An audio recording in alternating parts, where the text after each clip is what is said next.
अर्चनीय वंदनीय पूजनीय श्री गुरुदेव जी, मंचासीन उपस्थित मनमंगल मिशन समाज, श्रद्धानुरागी बंधुओं, भाइयों, बहनों, माताओं तथा बाल गोपालों, त्रयोदशी कार्यक्रम का आज तीसरा दिवस है और तीसरे दिवस में आज 2 मीटिंग सेशन का रखा गया है।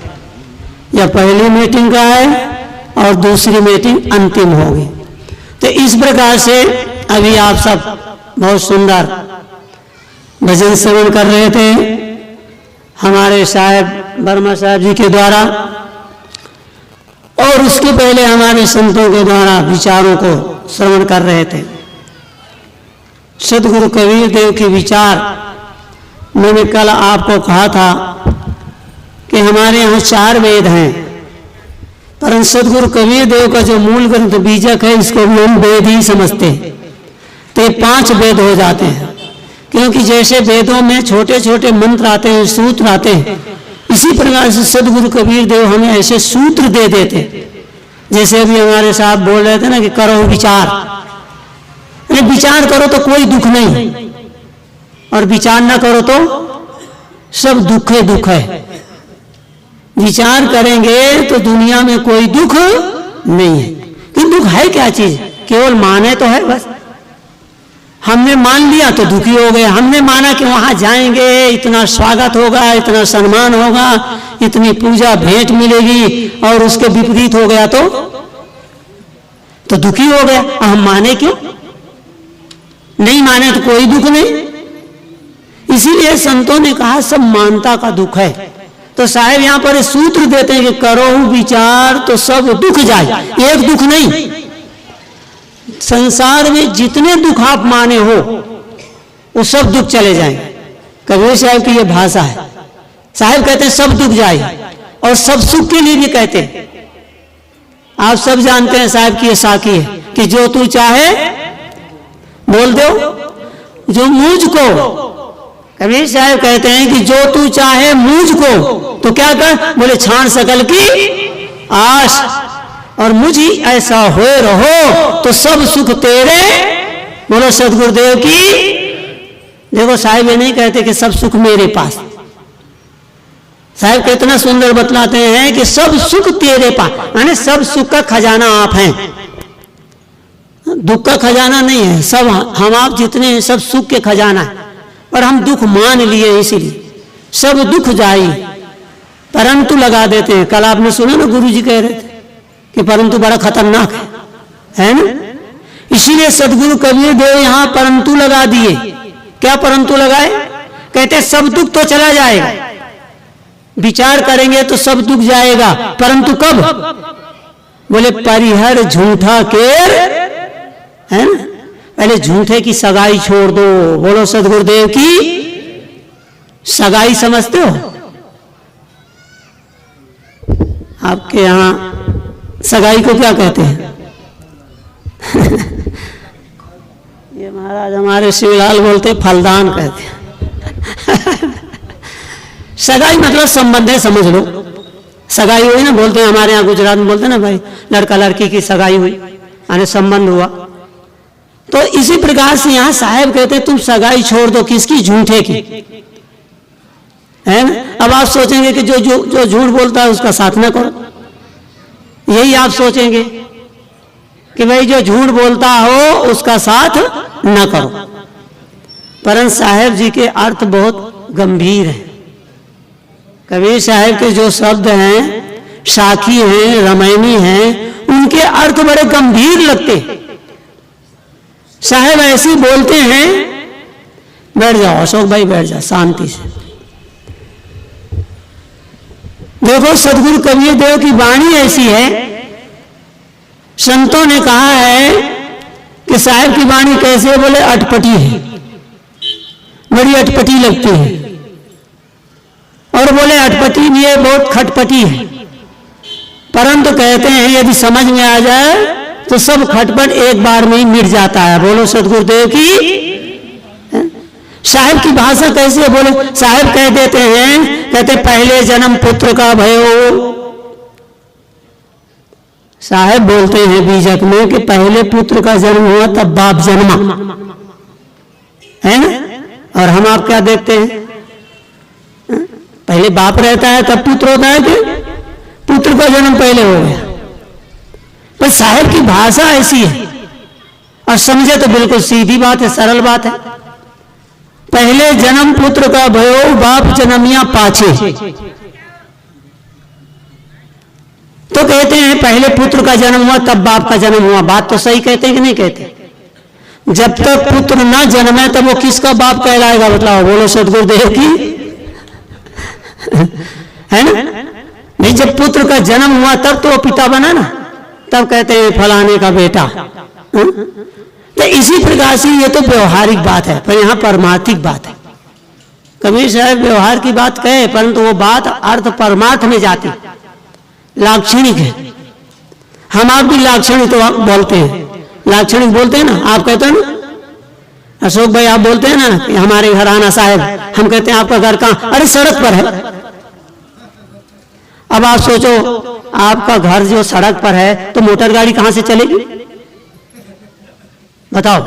पर हम आप पर्चे देते हैं कि नहीं देते, ये लाक्षणिक अर्थ है, मतलब सड़क के किनारे है, ये उसका अर्थ लिया जाए। इसी प्रकार से सदगुरु कबीर देव यहां पर कहते हैं तो बिल्कुल सीधा अर्थ है कि पहले जन्म पुत्र का भयो बाप जन्म या पाछे, पहले पुत्र जन्मता है तब वो पिता बनता है। इसी प्रकार यहां परमार्थ में कहते हैं पहले जन्म पुत्र का भयो, पहले तो जीव जन्मा, शरीर धारण किया, फिर अपन परम पिता परमात्मा का खोजा। तब कहते हैं ना जब तक कोई जन्म ना हो तो कौन करेगा, ईश्वर की खोज कौन करता है बताओ, परमात्मा की खोज कौन करता है, नहीं हम ही आप करते हैं ना, पशु पक्षी करें। वो कल कुत्ता आया था ना, वो सत्संग सुनने आया था, वो यहां तक आया था, फिर किसी ने भगाया, पर वो बेचारा बार बार इधर उधर देखे कि ये सब बैठे हैं पर कुछ खाते होते तो है नहीं, है? और उसको क्या मालूम कि वो क्या खा रहे हैं, खा तो रहे हैं पर मुख से नहीं खा रहे। कहां से खा रहे हैं, कान से खा रहे हैं, है ना। शब्द वाणी जो बोल रहे हैं उसको हम मुख से थोड़ा सुन रहे हैं, वो कान से सुन रहे हैं। पर वो सोचता था कि कुछ खाते पीते हो तो मेरे को भी कुछ मिले, इसके लिए वो भी दौड़ के आया था। तो मैं सदगुरु कबीर साहब के साहब जैसे प्रसंग ऐसा चला है तो थोड़ा विचार पर कहते हैं। साहब कहते हैं कि करो विचार तो सब दुख जाई, परंतु कब, बोले परिहर झूठा केर सगा, मैंने झूठे की संगत छोड़ दो। तो आप सब जानते हैं कि झूठा क्या चीज है बताओ, आप सोचो जरा कि सबसे झूठा क्या है ना? और सबसे झूठा ये हमारा आपका शरीर है। बोलो सदगुरुदेव की, है कि नहीं झूठा शरीर? कोई भरोसा है इसका, कितने समय रहेगा, कब छूट जाएगा, कोई पता है?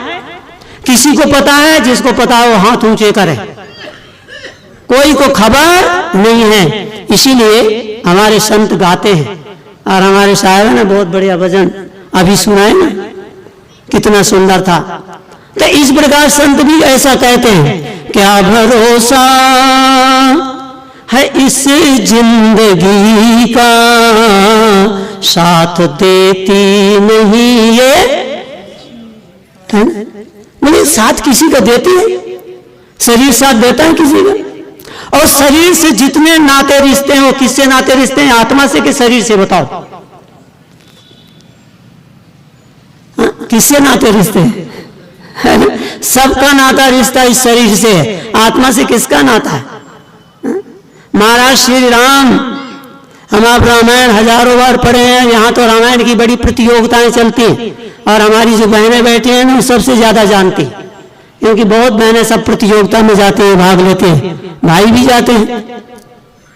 परंतु रामायण में कितना सुंदर महाराज श्री राम ने उपदेश दिया है, किसको दिया है? अभी आप नहीं बता पाओगे कि किसको दिया है, पर हम बताएंगे तो आपको याद आ जाएगा। बस यही काम करते हैं संत महात्मा, और कुछ नहीं करते, वो याद दिलाते हैं।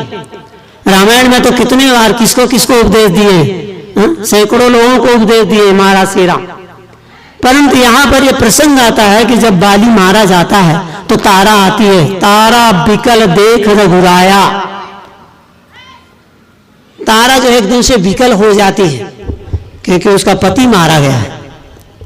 तो तारा विकल देख रघुराया और दीन ज्ञान हर लीनी, क्या किया उन्होंने? ज्ञान दे दिया और वो माया हर लिया। माया क्या था? माया यही मोह, जो मैंने कल कहा था ना कि मोह ही रुलाता है और प्रेम हमें हंसाता है। इसलिए मोह किसी से न करना और प्रेम सबसे करना। प्रेम आप करोगे तो प्रेम से आप पुत्र को पढ़ाओ, लिखाओ, योग बनाओ, पर मोह नहीं करना।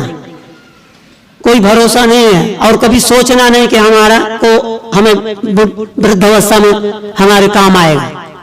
यदि आपके कर्म अच्छे हैं, आप कहीं भी जाओगे आपकी सेवा हो जाएगी। और जब हमारे खराब हो गए कर्म तो क्या करेंगे? अरे रामायण में ही देख लो, राजा दशरथ जी के कितने पुत्र थे, है ना? 4 बेटे थे, पर कोई था? हम लोग सोचते हैं एक पुत्र हो जाए तो अच्छा है, और वहां 4 बेटे थे, परंतु कोई इस काम आया? महाराज श्री राम लक्ष्मण जंगल में हैं और भरत शत्रुघ्न निहाल में हैं और किसी को पता नहीं है, और महाराज से दशरथ जी तड़प तड़प करके हा राम कहते कहते प्राण छोड़ दिए। और जिनको हम पार ब्रह्म परमात्मा कहते हैं उन्हें भी खबर नहीं थी कि मेरे पिताजी का शरीर छूट गया। जब माताएं वहां मिलने के लिए चित्रकूट में जाती हैं तब उन्होंने ऐसे सफेद वस्त्र पहने देख करके और उन्होंने गुरुजी से पूछा कि ऐसा क्यों? तब उन्होंने बतलाया कि बेटा ऐसे दशा हो गई, आप जंगल जब चले आए तो आपके विरह में आपके पिताजी का शरीर छूट गया। बोलो, जिनको हम कहते हैं पार ब्रह्म परमात्मा, अनंत ब्रह्मांड नायक, क्या क्या कहते हैं, उनको भी खबर नहीं थी।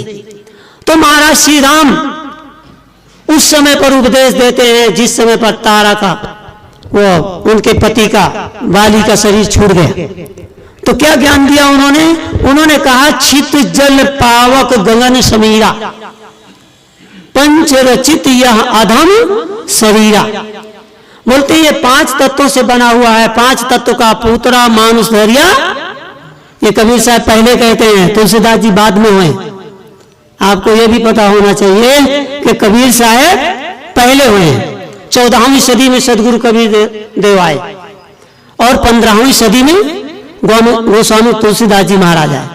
तो इसलिए संत महापुरुष तो सब वही बात कहेंगे जो कबीर साहब कहे कि 5 तत्व का पूतरा मानुष धैर्य नाम, वही बात उन्होंने भी कहा कि 5 तत्व का यह शरीर बना हुआ, छित जल पावक गगन समीरा, पंच रचित यह अधम शरीरा।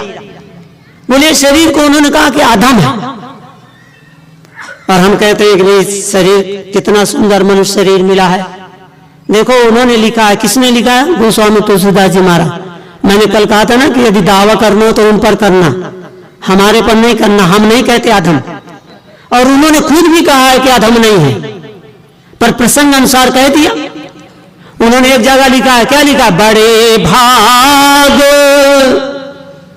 बोलो लिखा है कि नहीं लिखा?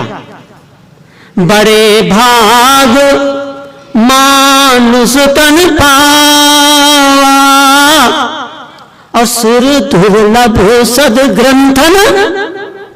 तो कितना सुंदर उन्होंने कहा। और यहां कहते हैं कि अधम शरीरा, और वहां कहते हैं बड़े भाग मानुष तन पावा। बोले मनुष्य शरीर बड़े सौभाग्य से मिला है, जिसको संतों ने कहा पाया मानुष का तन आज कर ले।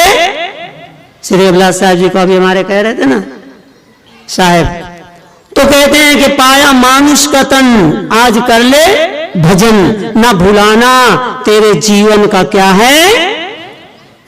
जीवन का कोई भरोसा है? जीवन का कोई भरोसा नहीं। इसीलिए उन्होंने उनको ज्ञान दिया कि छित जल पावह गगन समीरा, पंच रचित यह अधम शरीरा। तो उन्होंने पूछा कि बेटी तुम किसके लिए रो रही हो? क्या तुम अपने पति के लिए रो रही हो? तो पति तो तुम्हारा पड़ा है, ले जाओ। और यदि तुम आत्मा के लिए रो रही हो, परमात्मा के लिए रो रही हो, राम के लिए रो रही हो, ईश्वर के लिए रो रही हो, ब्रह्म के लिए रो रही हो, खुदा के लिए रो रही हो, जो इसके अंदर बैठा हुआ था वो चला गया, यदि उसके लिए तुम रो रही हो तो न तो किसी का बेटा है और न किसी का पिता है। आत्मा किसी का बेटा नहीं, किसी का पिता नहीं, तो इसके लिए तुम किसको रो रही हो? प्रगट सुतन तो आगे सोआ, अजीव नीत तुम के ही लग, है ना। उन्होंने कहा कि जीव तो नित्य है, वो तो अजर है, अमर है। हम लोग रोज संध्या पाठ में पाठ करते हैं कि अजर अखंड रूपे परम प्रकाशी देखो, सूर्य से ऊर्जासी लेखो, अति ही सुहाय है। बोले तो अजर है, अमर है, अखंड है, अविनाशी है, तो हम लोग रोज पाठ करते हैं। परंतु कौन रोता है फिर? मैंने कल कहा था ना कि रोता कौन है? जो सोता है वो रोता है, जो जगा होगा वो क्यों रोएगा? जो जान गया है कि भाई जब अजर है, अमर है, आत्मा कभी मरती नहीं, शरीर कभी रहता नहीं, तो फिर क्यों रोना? कबीर साहब इसीलिए कहते हैं कि संसार में लोग डरते हैं, सबसे ज्यादा डरते हैं। किससे डरते हैं? सबसे ज्यादा डरते हैं मौत से, है ना। सबसे दुनिया में ज्यादा भय है तो किससे भय है? मौत से। और कबीर साहब क्या कहते हैं कि जा मरने से जग डरे मेरे मन आनंद, और कब मरी हो कब पाई हो पूर्ण परमा। अब घड़ी तो आप जानते हो ना, 12:30 होना है ना। हमको कहा गया आधा घंटा बोलेंगे, तो इसीलिए पूरा हो गया टाइम। आगे की चर्चा अगले सत्र में बतलाएंगे, क्यों डरते हैं हम मौत से, इस पर हम बतलाएंगे। क्योंकि हम जो समय दिए हैं वही सभा संचालक का मान रखना चाहिए, मर्यादा है। उन्होंने कहा आधा घंटा साहब बोलेंगे, हम आधा घंटा पूरा कर दिए। और गुरुजी अभी आए नहीं, 20 मिनट में हमारी वो घड़ी सामने लगी। चलो कोई बात नहीं, जो भी है। हाँ, हमारे शिवेंद्र साहब जी विराजमान है ना, इसीलिए थोड़ा वो सुनाएंगे, क्योंकि फिर गुरुजी आ जाएंगे तो वो भी बोल नहीं पाएंगे। 1 बजे बंद करना है, साहब जी देरी कर रहे हैं, गड़बड़। तो क्या मालूम है बढ़ा दिए होंगे टाइम, जो यहाँ के संचालक लोग हैं, जो यहाँ के व्यवस्थापक लोग हैं, तभी इसीलिए लाए नहीं अभी तक गुरुजी को। नहीं, हम भी सोच रहे थे कि भाई 12:30 तो हो गया। हाँ, 1 बजे तक का जब टाइम है तो गुरुजी को लाते। ठीक है, कोई बात नहीं, अगले सत्र में हम बतलाएंगे कि हम क्यों डरते रहते हैं मौत से, और मौत से डरते क्यों हैं, क्योंकि हम जानते नहीं। तो मैं आपको ये इस बात पर थोड़ा सा विचार दिया हूं कि साहब ने कहा कि करो विचार तो सब दुख जाई, परंतु परिहर झूठा केर सगाई। झूठे की सगाई क्या है, इसी पर हम आगे चर्चा करेंगे। अभी हम अपनी वाणी यहीं विराम देते हैं। बोलो सद्गुरुदेव की।